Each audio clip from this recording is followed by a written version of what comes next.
Per hipnozę, per vieną momentą, per vieną asmeninę hipnozę žmogus susitaikė su mama ir susitvarkė savo pyktį. Sveiki, aš esu Otilija Dias, esu hipnozės meistrė ir labai noriu pasidalinti būtent su pasąmonė, kas tenais vyksta. Ir šiandienos tema yra apie patyčias, apie pykčius, apie baimės, apie nerimus arba kontrolę. Pradedam nuo patyčių. Patyčios mokykloje, patyčios tarp vaikų ir patyčios tarp suaugusių ir patyčios medijoje. Yra tikrai stiprus dalykas. Mokykloje, kai vyksta patyčios ir pradeda pulti vaikai kažkokį vieną vaiką ir būtent tas vaikas, kuris gamina ir daro tas didelės patyčias, bullying anglų kalboje, iš tikrųjų tai yra pagalba, šauksmas pagalbos, kad jam yra tikrai labai blogai. Tikrai kažkas skauda, tikrai šeimoje kažkas yra ne taip. Kažkurioje vietoje gyvenime, tokioj crucial vietoje, basiciniai labai svarbioje vietoje yra kažkas ne taip. Todėl jisai turi tą skausmą ir išsilieja ant kito vaiko šalimais. Dažniausiai dar gali būti tai artimas vaikas, artimas draugas ar panašiai. Tai kai yra tos patyčios ir vaikas patyčias iš kito vaiko, jisai iš tikrųjų turi labai daug skausmo savo viduje, savo širdelėje, šeimoje, galbūt skyrybos vyksta, gal su tėvais kažkas tai gal išėjo ir nėra tėvo ar mamos, kažkokioje vietoje yra tikrai blogai. Ir taip iš to skausmo, didžiulio skausmo, kuris nebetelpa toj mažoj širdeliai, vaikas tiesiog išsilieja su pykčiu, su patyčiomis ant kitų. Ir atgal reikėtų tiesiog grįžti tam vaikui atsakyti su supratimu. Su supratimu, kad aš suprantu, kad tau yra blogai. Aš suprantu, kad kažkas yra skausmingo tavo gyvenime. Ir šitos patyčios tam nepadės, bet aš su tavimi ir jeigu tau reikia, aš galiu pakalbėti su tavim, išklausyti, apkabinti ir viską gražiai su meile. Taip pat apie pyktį netgi suaugusiai žmonės, kurie iš tikrųjų pastebi, kad jie pyksta. Ir atėjo tokia moteris, kuri su problema, kad pyksta ant savo draugų, kolegų, artimųjų, tiesiog visur mato, eina į darbą, autobusai stovi ir pyksta tiesiog ant šalimai žmogaus. Ir sako, bet man tas žmogus nieko nepadarė.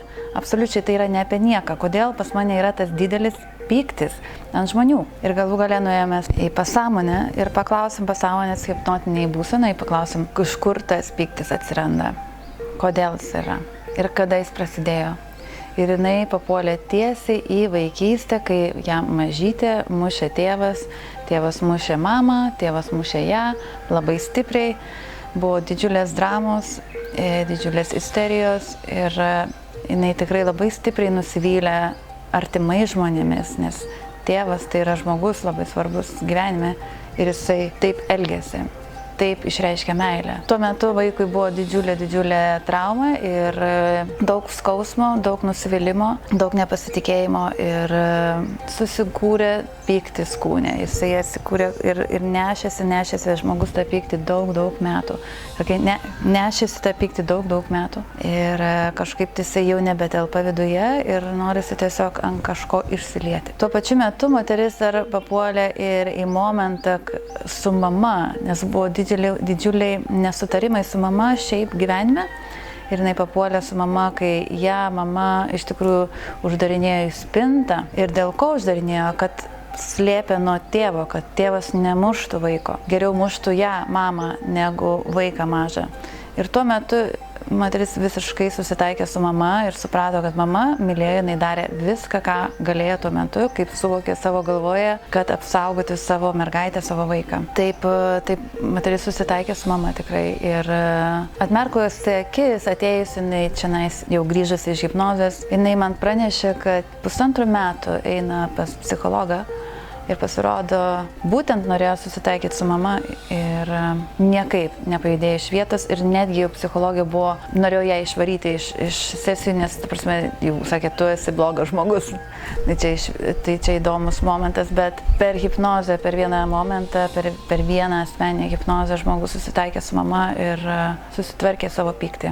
Kitas vyras irgi atėjo, kuris irgi klausė taip pat, kodėl tas pyktis, kodėl yra kompulsyvus veiksmas ir nesuvaldomas pyktis. Lygiai taip pat paklausus pasąmonės, nuėjus ir paklausus pasąmonės, iš kur tai vyksta. Vis dėlto tai atradome vėl vaikystėje, kai vėl su tėvu pyko ir elgėsi su vaiku labai nepagarbiai, negražiai ir buvo sunku vaikui. Vaikas pats irgi įsijungė tą pyktį, perėmė iš tėvo ir atsinešė į savo gyvenimą.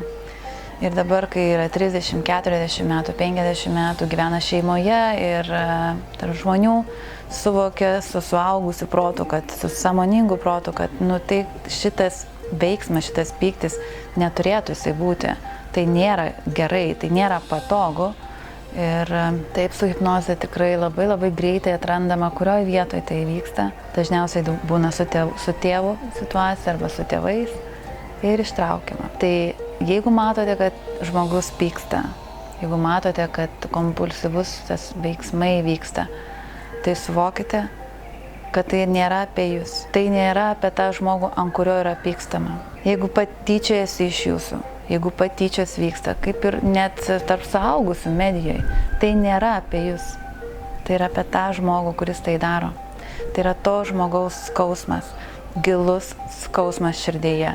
Ir pasiklauskit, pasižiūrėkit vaikystę, pasižiūrėkit, kur buvo tas žmogus stipriai įskaudintas. Suteikite pagalbą, atsakykite atgal su meile, su supratimu.